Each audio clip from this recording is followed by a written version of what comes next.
ആരാധകരുടെയും പ്രേക്ഷകരുടെയും ഒക്കെ ഒരു പരാതി തീർക്കാൻ അവർ എത്തുകയാണ്. പരാതി എന്ന് പറഞ്ഞാൽ എമ്പുരാൻ എന്ന സിനിമയെക്കുറിച്ചുള്ള പ്രൊമോഷൻ പരിപാടികളൊന്നും ഇല്ല എന്ന് പറയുമ്പോഴാണ് ആ പരാതി വലിയ രീതിയിൽ സോഷ്യൽ മീഡിയയിൽ ചർച്ചയാകുന്നത്. എന്നാൽ ആ പരാതിയൊക്കെ തീർക്കാൻ അവർ എത്തുന്നുണ്ട്. ആ പരാതി ഒരു കാര്യത്തിൽ തന്നെ എല്ലാം തീരും. ചിത്രത്തിന്റെ ട്രെയിലർ ഇറങ്ങുമ്പോൾ ആ പരാതി തീരുകയാണ്. പിന്നെ ചില പ്രേക്ഷകർ സോഷ്യൽ മീഡിയയിൽ നിരന്തരം ചോദിക്കുന്നത് ചിത്രത്തിന്റെ റിലീസ് മാറ്റിവെച്ചോ എന്ന രീതിയിലാണ്. ചിലരൊക്കെ പടച്ചു വിടുന്നുണ്ട്. എന്തിനാണെന്നറിയത്തില്ല, ഫ്രസ്ട്രേഷൻ ആണോ എന്നറിയത്തില്ല, ചിത്രത്തിന്റെ റിലീസ് മാറ്റി എന്നൊക്കെയാണ് അവരുടെ പറച്ചിൽ. എന്നാൽ ഒരു ചേഞ്ചസും സംഭവിച്ചിട്ടില്ല എന്നതാണ് പറയാനുള്ളത്. മാർച്ച് 27 തന്നെ ചിത്രം നമ്മുടെ മുന്നിലേക്ക് എത്തും. ഇതുവരെയും ഒരു ചേഞ്ചും ഉണ്ടായിട്ടില്ല. ഖുറേഷിയുടെ വരവിന് ഒരുങ്ങുകയാണ്. അതിനു മുമ്പേ മാർച്ച് 20 ലൂസിഫർ എന്ന ചിത്രം റീ റിലീസും ചെയ്യുകയാണ്. അതേ സമയത്ത് തന്നെ എമ്പുരാൻ എന്ന ചിത്രത്തിന്റെ ബുക്കിംഗും ആരംഭിക്കും. എല്ലാം കൺഫേം ആണ്. അതെല്ലാം അതിന്റെ പടിപടിയായി നടക്കും. കൂടാതെ ചിത്രത്തിന്റെ പ്രമോഷന് വേണ്ടിയുള്ള സാധനങ്ങളൊക്കെ വരുന്നതുമുണ്ട്. ഈ പരാതികളൊക്കെ ഒരു ട്രെയിലറിൽ തന്നെ തീരും എന്നതാണ് പറയാനുള്ളത്. അതും നമ്മുടെ മുന്നിലേക്ക് ഉടനെ എത്തുകയാണ്. ഇതൊക്കെ അവിടെ നിൽക്കുമ്പോഴും എമ്പുരാൻ എന്ന സിനിമ ഒരു വലിയ ബിസിനസ് സാധ്യത തന്നെയാണ് എക്സ്പ്ലോർ ചെയ്യാൻ പോകുന്നത്.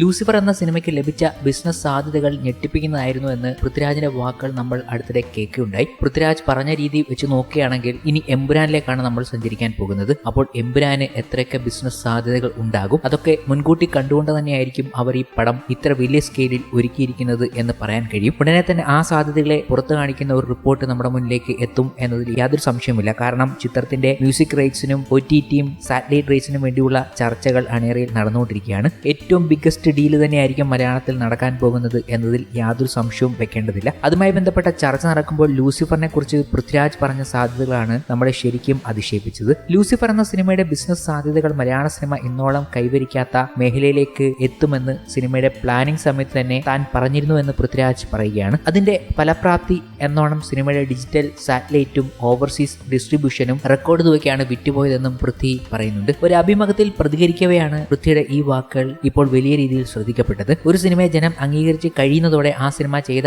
സംവിധായകന്റെ വിജയവും പൂർണ്ണമാവുകയാണ്. പിന്നീട് സംഭവിക്കുന്നതെല്ലാം റെക്കോർഡ് കളക്ഷൻ അടക്കം ആ സിനിമയുടെ ഉപോൽപ്പന്നങ്ങൾ മാത്രമാണ്. എന്നാൽ ലൂസിഫറിന്റെ കാര്യത്തിൽ ചെറിയൊരു വ്യത്യാസമുണ്ട്. ഈ ചിത്രം പ്ലാൻ ചെയ്യുന്ന സമയത്ത് തന്നെ ഞാനത് നിർമ്മാതാവ് ആന്റണി പെരുമ്പാവൂരിനോട് പറഞ്ഞതാണ്. മലയാള സിനിമ ഇന്നോളം കൈവരിക്കാത്ത പല ബിസിനസ് മേഖലകളെയും നമുക്ക് ചൂഷണം ചെയ്യാൻ കഴിയുമെന്ന്. അതിന്റെ ഫലപ്രാപ്തിയായിരുന്നു ലൂസിഫറിന് ലഭിച്ച ഡിജിറ്റൽ സാറ്റലൈറ്റും ഓവർസീസ് ഡിസ്ട്രിബ്യൂഷനും. റെക്കോർഡ് കളക്ഷനിലാണ് ഈ രണ്ട് റൈറ്റ്സുകളും വിറ്റുപോയത്. ലൂസിഫറിന് ലഭിച്ച സാറ്റലൈറ്റ് റൈറ്റ്സിനേക്കാളും ഉയർന്ന തുകയ്ക്കാണ് ഡിജിറ്റൽ റൈറ്റ്സ് വിറ്റുപോയത്. ചുരുക്കത്തിൽ ഡിജിറ്റൽ റൈറ്റ്സിന്റെ അപാരമായ സാധ്യതയും ലൂസിഫറിലൂടെ മലയാള സിനിമയ്ക്ക് തുറന്നു കിട്ടി. മോഹൻലാൽ നായകനായ ചിത്രം, പൃഥ്വിരാജ് സംവിധാനം ചെയ്ത ചിത്രം, മുരളി ഗോപി എഴുതിയ ചിത്രം, ആന്റണി പെരുമ്പാവൂർ നിർമ്മിച്ച ചിത്രം തുടങ്ങിയ നിലകളിലെല്ലാം തുടക്കം മുതൽ തന്നെ ലൂസിഫറിന് ഒരു ഹൈപ്പ് ലഭിച്ചിരുന്നു. പൃഥ്വിരാജ് സുകുമാരൻ പറയുന്നത് ഇങ്ങനെയാണ്. ഇതേ പൃഥ്വിരാജ് സുകുമാരൻ മറ്റൊരു അഭിമുഖത്തിൽ മരക്കാർ അറബിക്കടലിലെ സിംഹം എന്ന ചിത്രത്തിന് വന്ന ബിസിനസ് സാധ്യതയെ കുറിച്ച് പുകഴ്ത്തിക്കൊണ്ട് എത്തിയിരുന്നു. പിന്നീട് അത് പല രീതിയിൽ ട്രോളുകളായെങ്കിലും അക്ഷരാർത്ഥത്തിൽ പൃഥ്വിരാജ് പറഞ്ഞത് ശരിവെക്കുന്ന കാര്യമാണ്. ലൂസിഫറിന് ശേഷമാണ് മരക്കാർ എന്ന സിനിമ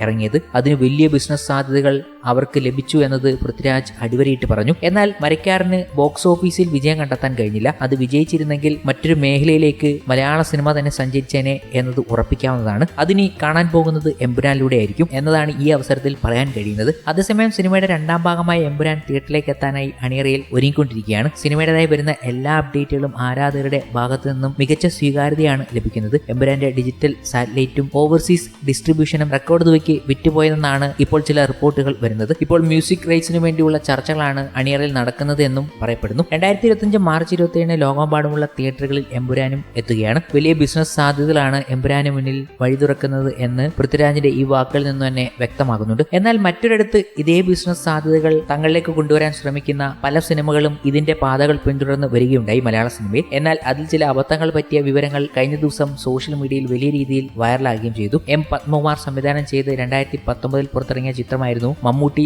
നായകനായ മാമാങ്കം. മമ്മൂട്ടിയായിരുന്നു സിനിമയിലെ പ്രധാന കഥാപാത്രത്തെ അവതരിപ്പിച്ചത്. പക്ഷേ സിനിമ റിലീസ് ചെയ്ത് ഏതാനും ദിവസങ്ങൾ കഴിഞ്ഞപ്പോൾ തന്നെ സിനിമ 100 കോടി ക്ലബിൽ എത്തിയ രീതിയിലുള്ള പോസ്റ്ററുകൾ ഇറങ്ങുകയും ചിത്രത്തിന് വിജയാഘോഷം നടത്തുകയും ഉണ്ടായിരുന്നു. ഇതിനെ ചൊല്ലി സോഷ്യൽ മീഡിയയിൽ നിരവധി ട്രോളുകളും പുറത്തിറങ്ങിയിരുന്നു. ഇപ്പോഴത്തെ സിനിമയുടെ കളക്ഷൻ താഴോട്ട് പോകുന്നത് കണ്ടപ്പോൾ അന്ന് പറ്റിയ അബദ്ധമായിരുന്നു ആ പോസ്റ്റർ എന്ന് പറയുകയാണ് സിനിമയുടെ നിർമ്മാതാവ് വേണു കുന്നപ്പള്ളി. ഒരു അഭിമുഖത്തിലായിരുന്നു അദ്ദേഹത്തിന്റെ പ്രതികരണം കഴിഞ്ഞ ദിവസം എത്തിയത്. ഇത് വലിയ രീതിയിൽ ചർച്ചകൾക്ക് വഴിവെക്കുകയും ചെയ്തു. ജീവിതത്തിൽ പല ഘട്ടങ്ങളിൽ സിനിമകളിലും പല മണ്ടത്തരങ്ങളും പറ്റും എന്ന് പറയില്ലേ. എന്റെ അടുത്ത് പല ആളുകളും അന്ന് പറഞ്ഞിരുന്നത് ഇങ്ങനെ ഇട്ട് കഴിഞ്ഞാലേ ജനങ്ങൾ കയറുള്ളൂ എന്നാണ്. നമ്മൾ വെള്ളത്തിൽ നീന്താൻ അറിയാതെ ചാടി മുങ്ങി പോകുന്ന സമയത്ത് ആരെങ്കിലും ഒരു സാധനം ഇട്ട് കഴിയുമ്പോൾ കയറി പിടിക്കില്ലേ. സിനിമാ തിയേറ്ററിൽ അന്ന് ആദ്യത്തെ 2-3 ദിവസം ഭയങ്കര കളക്ഷൻ ആയിരുന്നു. പിന്നെ നേരെ താഴോട്ട് പോയിക്കൊണ്ടിരിക്കുകയായിരുന്നു. അപ്പോഴാണ് ഇങ്ങനെ പറയുന്നത്, നമുക്ക് അവിടെ ഒരു കേക്ക് കട്ട് ചെയ്താൽ എന്താണ് ഈ പറയുന്ന 135 കോടിയുടെ പോസ്റ്റർ എഴുതിക്കാം എന്നൊക്കെ. ആ സമയത്ത് പരിചയം ഇല്ലാത്തതുകൊണ്ട് എന്തും ചെയ്തു പോകുന്ന അവസ്ഥയായിരുന്നു. നമ്മുടെ ആൾക്കാർ തന്നെ എന്റെ അടുത്ത് പറഞ്ഞു TDM ഹാൾ ഗ്രൗണ്ടിൽ ഒരു പരിപാടി സംഘടിപ്പിച്ച് കേക്ക് മുറിക്കാമെന്ന്. പക്ഷെ അത് അന്നാണ്. ഇന്ന് സിനിമ എന്താണ് പഠിപ്പിച്ചു, പണികൾ പഠിച്ച് ഡയറക്റ്റ്